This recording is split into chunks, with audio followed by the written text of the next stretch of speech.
দুঃখ ভরাক্রান্ত হৃদয় নিয়ে গতকালকের সারা দিন কাটিয়েছে আওয়ামী লীগের দোসর এবং চট করে আসার কথা সেই নেত্রী শেখ হাসিনা। কারণ হচ্ছে গতকাল সশস্ত্র বাহিনী দিবস ছিল। এই দিবসটিকে কেন্দ্র করে সারা বাংলাদেশের মানুষ ঐক্যবদ্ধ হয়েছিল। সারা বাংলাদেশের মানুষ ঐক্যবদ্ধ হয়েছে, আর ঐক্যবদ্ধ হওয়ার মূল জায়গাটা ছিল ডক্টর মোহাম্মদ ইউনূস ও দেশনেত্রী বেগম খালেদা জিয়া। দুজনের সাথে কথোপকথন, দুজনে একে অপরের প্রতি শ্রদ্ধা, ভালোবাসার বহিঃপ্রকাশ, বক্তব্যে শ্রদ্ধা, খালেদা জিয়ার প্রতি ডক্টর মোহাম্মদ ইউনূস সাহেবের কৃতজ্ঞতা, সেনাবাহিনী প্রধানের সাথে খালেদা জিয়ার যে সাক্ষাৎ, সেনাবাহিনী প্রধান তার স্ত্রী সহ খালেদা জিয়ার কাছে এসে দেখা করে গেলেন। সারা বাংলাদেশের সকল রাজনৈতিক দলের নেতারা দেখা করলেন। জামাতের আমির সাহেব এসে খালেদা জিয়ার সাথে সাক্ষাৎ করলেন। এই যে এক মেনুবন্ধন তৈরি হলো, এই বন্ধনকে আজকের আওয়ামী লীগ সহ্য করতে পারছে না। তারা আজকের চরমভাবে হতাশ হয়েছে। গতকালকের সারাদিনের রিপোর্ট হচ্ছে তাদের অবস্থা এখন আর ভালো নেই। কারণ তারা প্রতিদিন অডিও সাবমিট করে, পাবলিকলি প্রকাশ করে আলোচনার কেন্দ্রবিন্দুতে থাকতে চায়। তারা প্রতিদিন বিভিন্ন ধরনের গুজব ছড়িয়ে জনগণকে মিথ্যাভাবে প্রলুব্ধ করতে চায় এবং লাজ লজ্জাহীন এই সংগঠনটি সকাল সন্ধ্যা মিথ্যা কথা বলে। একদিন 0 পয়েন্টে আসবে, একদিন ঢাকায় আসবে, একদিন প্রেস ক্লাবে আসবে, একদিন চট করে আসবে, একদিন ডিসেম্বরের মধ্যে পতন হবে। সব কিছুকে ছাপিয়ে দিয়ে আজ বাংলাদেশে বর্তমানের যে সরকার রয়েছে, ডক্টর মোহাম্মদ ইউনূস সাহেব সহ সবাই সুন্দরভাবে দেশ পরিচালনা করছে এবং এই দেশের তরুণরা, যুবকরা, রাজনৈতিক সংগঠনের নেতারা একটি দল আরেকটি দলের প্রতি শ্রদ্ধা রেখে গতকালকের যে সম্মান প্রদর্শন করেছে, সেটা এদেশের রাজনীতিতে একটা ঐতিহাসিক বিরল দৃষ্টান্ত হিসাবে থাকবে আজীবন। আপনারা জানেন যে সেনাবাহিনীর এই দিবসটিকে কেন্দ্র করে বিরোধী বিভিন্ন মতের মানুষদের একটা সাক্ষাতের সুযোগ হয়। গতকালকের সাক্ষাৎকারটার ভিতরে পজিটিভ হচ্ছে সমগ্র পত্রপত্রিকায় দেশনেত্রী বেগম খালেদা জিয়ার প্রতি কৃতজ্ঞতা প্রকাশ। তার আপসহীন নেত্রী হিসাবে তাকে টপ টু বটম প্রত্যেকে স্বীকার করেছে। সেনাপ্রধান থেকে শুরু করে বাংলাদেশের ডক্টর মোহাম্মদ ইউনূস সাহেব থেকে শুরু করে ছাত্র সমন্বয়ক পর্যন্ত দেশনেত্রী বেগম খালেদা জিয়াকে আপসহীন নেত্রী এবং তিনি আমাদের পথ চলার অনুপ্রেরণা, এই কথাগুলো বলতে বাধ্য হয়েছে। এবং আজকের পত্রিকার সবগুলোর লিড নিউজ কিন্তু খালেদা জিয়া। এই নামে আজ জাতি ঐক্যবদ্ধ হয়েছে।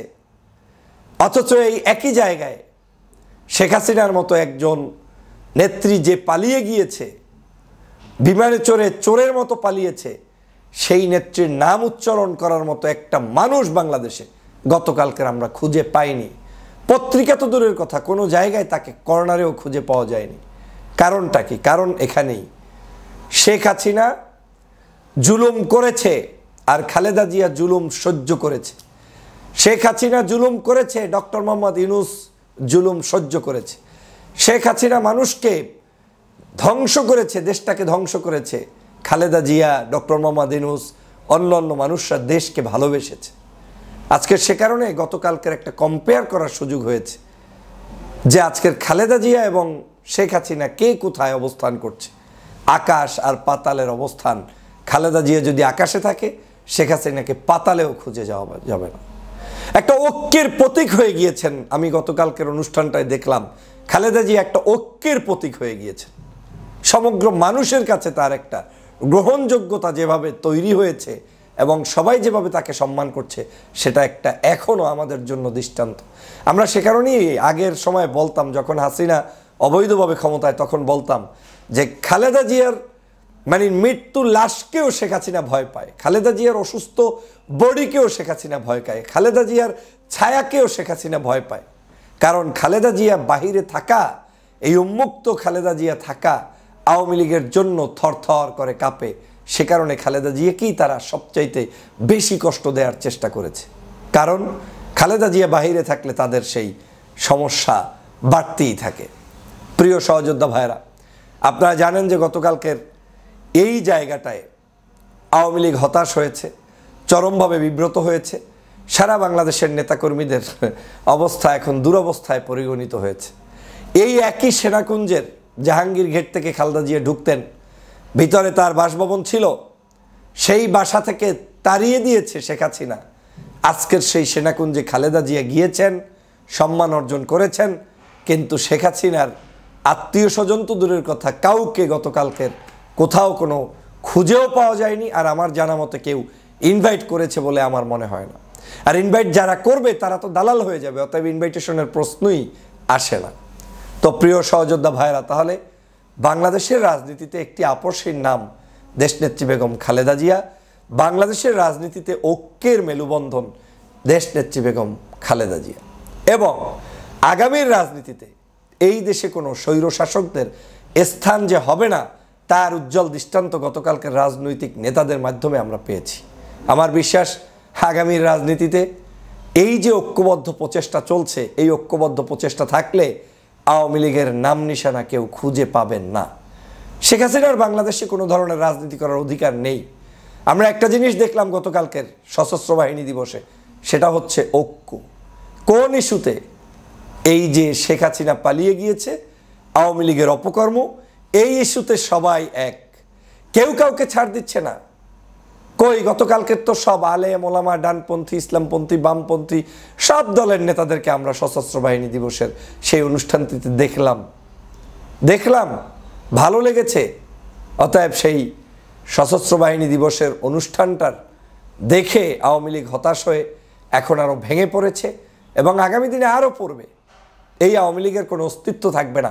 যেই মা তার সন্তানদেরকে ফেলে রেখে পালিয়ে যায়, সে তো আর যাই হোক রাজনীতিতে স্থান করে নিতে পারে না। আজ শেখ হাসিনা বাংলাদেশ থেকে পালিয়ে গিয়েছে, তার বাচ্চাদেরকে রেখে পালিয়ে গিয়েছে। কোন বাচ্চা?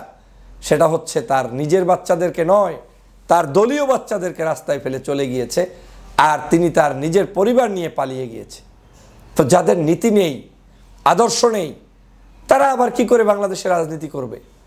তো আওয়ামী লীগের অনুসারী যারা এখনো ভুল পথে আছে, মনে করে যে শেখ হাসিনা চট করে আসবে না, শেখ হাসিনা আর এই বাংলাদেশে চট করে আসবে না, চট করে প্রবেশ করতে পারবে না, এই বাংলাদেশে ফ্যাসিবাদের কোনো স্থান হবে না। তাহলে কি হবে? হবে আস্তে আস্তে তারা গতকালকে যেভাবে হতাশ হয়েছে, তারা যেভাবে নিজেদেরকে লজ্জায়, তাদের আজকে কি করা উচিত বলেন? মানে এমন লজ্জা, যারা 16 বছর ধরাকে সরা মনে করে নাই, এমন পরিস্থিতির বাংলাদেশে সৃষ্টি করেছে, আজকের একটা মানুষ তাদেরকে স্মরণ করছে না। ইচ্ছে লজ্জার কি আছে বলেন? অতএব এই লজ্জাহীন আওয়ামী লীগ বাংলাদেশে প্রতিষ্ঠিত হতে পারুক, এটা এদেশের জনগণ কেউ আর চাচ্ছে না, চাবে না। আগামীর বাংলাদেশ হবে এই শহীদদের রক্তভেজা বাংলাদেশ, এবং তার সেই বাংলাদেশকে রক্ষার জন্য আমরা সবাই ঐক্যবদ্ধ। এবং আমি অনুরোধ করব, বাংলাদেশের আপনি যে প্ল্যাটফর্মেই থাকেন না কেন, কাজ হবে একটাই, ঐক্য, ঐক্য এবং ঐক্য। আমরা যদি ঐক্যবদ্ধ থাকতে পারি, এই ঐক্যবদ্ধ জাতিকে কখনোই শেখ হাসিনা পরাজিত করতে পারবে না। কোনো দালালরা আমাদের দেশে এসে ইন্টারাপশন করতে পারবে না ইনশাল্লাহ। ভালো থাকবেন, সুস্থ থাকবেন, আল্লাহ হাফেজ।